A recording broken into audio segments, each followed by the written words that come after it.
नाजरीन, बांग्लादेश के अंदर शेख हसीना साहिबा की सरकार धबड़दूस होने के बाद इंडिया की जानिब से गैर महसूस तरीके से एक अनडिक्लेयर्ड हाइब्रिड वॉर बांग्लादेश के ऊपर अनलीश की गई है और इसके आपको असरात नज़र आ रहे होते हैं। कभी फ्लड्स की सूरत में, कभी डिप्लोमेटिक महाजों पे, कभी बाइडन को फ़ोन कर दिया जाता है, कभी किसी और मुल्क के रहनुमा को फ़ोन कर दिया जाता है, बांग्लादेश का मामला डिस्कस किया जाता है कि देखें यहाँ पर रेडिकल्स आ गए हैं। तो ये सारी जो चीज़ें हैं ये असल में हाइब्रिड वॉर कहलाती हैं। अब बड़ा सवाल यहाँ पर यह है कि व्हाट नेक्स्ट। ये तो सारा कुछ हो गया ना, व्हाट नेक्स्ट, आगे क्या इंडिया कर सकता है बांग्लादेश के अगेंस्ट, इस पे बात करते हैं। इसके लिए आपको ये समझना पड़ेगा कि इंडिया का सबसे बड़ा कंसर्न क्या है, ऐसी कौन सी चीज है जो कि वो नंबर 1 प्रायोरिटी पे रखे हुए हैं और बांग्लादेश से जहां पर वो कोऑपरेशन चाहते हैं। वो चीज़ है इंडिया का नॉर्थ ईस्ट।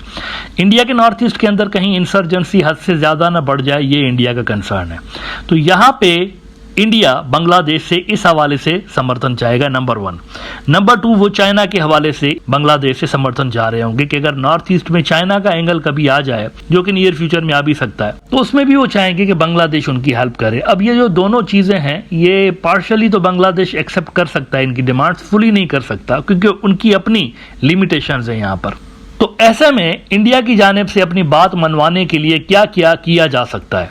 देखिए ना, इंसर्जेंसी तो एक अलग मामला है ना, वो तो मतलब डिप्लोमेसी का तो वहाँ पर कोई काम ही नहीं है, वो तो मिलिट्री से जुड़ा हुआ मामला है। तो यहाँ पे पाकिस्तान मॉडल इंडिया की जानिब से अप्लाई किया जा सकता है। अब आप सोच रहे होंगे कि पाकिस्तान मॉडल क्या है। पाकिस्तान मॉडल ये है कि बांग्लादेश की जो मौजूदा सरकार है उसको इंडिया बिल्कुल वैसे ही देख रहा है जैसे वो पाकिस्तान की सरकार को देख रहे होते हैं। मतलब वो समझते हैं कि यहाँ पर जो गवर्नमेंट है वो न्यू दिल्ली फ्रेंडली नहीं है, बिल्कुल वैसे ही जैसे पाकिस्तान के अंदर गवर्नमेंट है वो न्यू दिल्ली फ्रेंडली नहीं है। किसी की भी आ जाए, वो तो न्यू दिल्ली को पसंद नहीं आती ना, खासतौर पर मोदी सरकार को पसंद नहीं आती, किसी की भी आ जाए। और इसके अलावा आप देखें कि वहाँ पर भी एक इंसर्जेंसी का एलिमेंट आपको नजर आता है कश्मीर के अंदर। कश्मीर में एक बहुत पावरफुल इंसर्जेंसी चल रही है ना, तो इंडिया समझता है इसको पाकिस्तान सपोर्ट कर रहा होता है। यहाँ पर भी नॉर्थ ईस्ट में जो इंसर्जेंसी चल रही होगी, इंडिया यकीनी तौर पर इसको बांग्लादेश के साथ लिंक करने की कोशिश कर सकता है अगर बांग्लादेश की तरफ से उनको रिक्वायर्ड समर्थन ना मिले, फैसिलिटेशन ना मिले उस इंसर्जेंसी को काउंटर करने के लिए। तो बांग्लादेश के ऊपर ये इल्ज़ाम इसी तरह से लगा रहे होंगे। एज अ रिजल्ट दोनों के जो बायलैटरल टाइज हैं वो कभी अच्छे रहेंगे, कभी डाउन हो जाएंगे, कभी बुरे रहेंगे। लेकिन कश्मीर के अंदर जो एक इंडिजीनियस मूवमेंट है जो कि पुरानी है, सिंस 1940s वहाँ पर एक आज़ादी की स्ट्रगल चल रही है, इसको काउंटर करने के लिए इंडिया ने पाकिस्तान में क्या किया है। इंडिया ने पाकिस्तान में मुख्तलिफ तंजीमें बना के रखी हुई हैं। दहशतगर्द तंजीमें मुख्तलिफ पाकिस्तान में ऑपरेट करती रही हैं जिनको इंडिया का समर्थन हासिल रहा है। मिसाल के तौर पर TTP और BLA। अब BLA ने कल देखें क्या किया है। BLA ने बलूचिस्तान के अंदर कल, पाकिस्तान का जो सूबा है बलूचिस्तान का, इसके अंदर बहुत बड़ी वारदात डाली है जिसके अंदर कोई 70 लोग शहीद किए गए हैं। 14 तकरीबन फौजी उन्होंने वहाँ पर शहीद किए हैं पाकिस्तान के, 5 पुलिस वाले भी उसमें शहीद किए गए हैं और बाकी 23 लोग ऐसे थे जिनको, जो कि मजदूर थे, बसों से उतार के उनका शनाख्ती कार्ड देखा कि ये पंजाब से हैं तो उनको गोलियां मारी है वहाँ पे। अब ये फ्रीडम स्ट्रगल है, सो कॉल्ड इन्वर्टेड कामाज में, कि जो मजदूर जा रहे थे उनको बसों से निकाला गया और देखा गया कि ये पंजाबी है मजदूर, तो उनको वहाँ पे गोलियां मारी गई हैं। तो ये जो इस तरह की प्रॉक्सीज हैं ये बांग्लादेश के अंदर क्रिएट की जा सकती हैं। अगर नॉर्थ ईस्ट की इंसर्जेंसी इंडिया से कंट्रोल ना होने लगे तो यहाँ पर उसको काउंटर करने के लिए ज़बरदस्ती बांग्लादेश का समर्थन लेने के लिए टेट फॉर टेट इंडिया कर सकता है बांग्लादेश के अंदर। अब आप जानते हैं कि सबसे ज़्यादा वनरेबल एरिया यहाँ पे कौन सा है इस हवाले से। ऑब्वियसली ये जो हिल ट्रैक्ट्स के इलाके हैं वहाँ पर इस तरह की सूरत हाल क्रिएट की जा सकती है। अच्छा, बलूचिस्तान जो पाकिस्तान का है, इसमें सिर्फ ये इंडिया नहीं है। इंडिया जो है ना, ये बड़ी पिक्चर का एक छोटा हिस्सा है। बलूचिस्तान का एक स्ट्रेटेजिक हवालों से अहमियत है बलूचिस्तान की। बलूचिस्तान वो इलाका है जहां से ईरान के जरिए, ईरान की जो गैस और तेल है ये डायरेक्टली चाइना की तरफ लाया जा सकता है, बलूचिस्तान के रास्ते लाया जा सकता है। और अगर ऐसा होता है तो चाइना के ऊपर वो जो स्ट्रेट ऑफ मलाका ब्लॉक करके उनकी एनर्जी सप्लाई लाइन ब्लॉक करना है, वो सारे जो मंसूबे हैं वो धपड़दूस भी हो सकते हैं।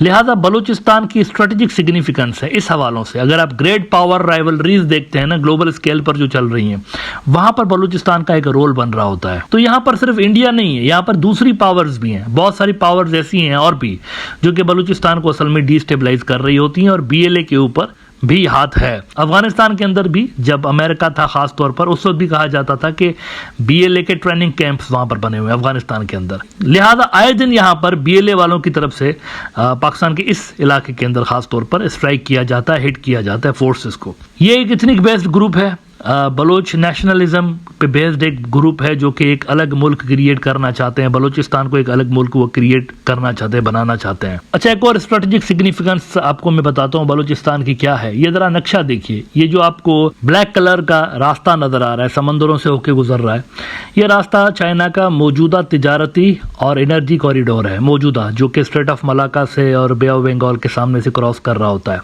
लेकिन अगर आप पाकिस्तान के साथ, ये जो चाइना की पाकिस्तान के साथ बॉर्डर मिलता है, इसमें देखें तो एक रेड कॉरिडोर आपको नजर आता है जो कि गवादर के पास समुद्र में आके खत्म होता है। अब गवादर जो है ये बलूचिस्तान के अंदर है, तो आप देखिए कि चाइना को इतने बड़े रास्ते का एक शॉर्टकट रूट यहां पर मिल रहा होता है अफ्रीका मिडिल ईस्ट जाने के लिए। तो ये भी स्ट्रेटेजिक सिग्निफिकेंस है इसकी, चाइना के हवालों से भी स्ट्रेटेजिक सिग्निफिकेंस है। और ऑब्वियसली जो एंटी चाइना फोर्सेज हैं वो नहीं चाहते कि ये सारे जो डिजाइन है वो यहाँ पे कंप्लीट हो सके। लिहाजा बाकी फोर्सेज के साथ साथ इंडिया भी यहाँ पर एक्टिव है बलूचिस्तान के अंदर, और यहाँ पे सिर्फ बीएलए नहीं दूसरी प्रॉक्सीज भी उन्होंने पाल रखी हैं।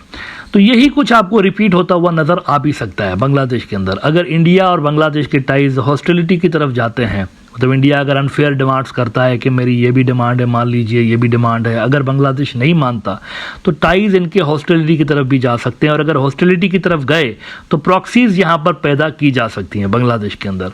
अब वो डिफरेंट प्रॉक्सीज हो सकती हैं, वो तो देखें सिक्योरिटी जो एक्सपर्ट्स हैं उनका काम है कि आइडेंटिफाई करें कि ग्राउंड पर बांग्लादेश में कौन कौन सी प्रॉक्सीज क्रिएट की जा सकती हैं। इतनी भी क्रिएट की जा सकती हैं, और इसके अलावा रिलीजियस कोई एंगल देकर तो वो भी क्रिएट की जा सकती हैं, मुख्तलिफ तरीकों से क्रिएट की जा सकती हैं।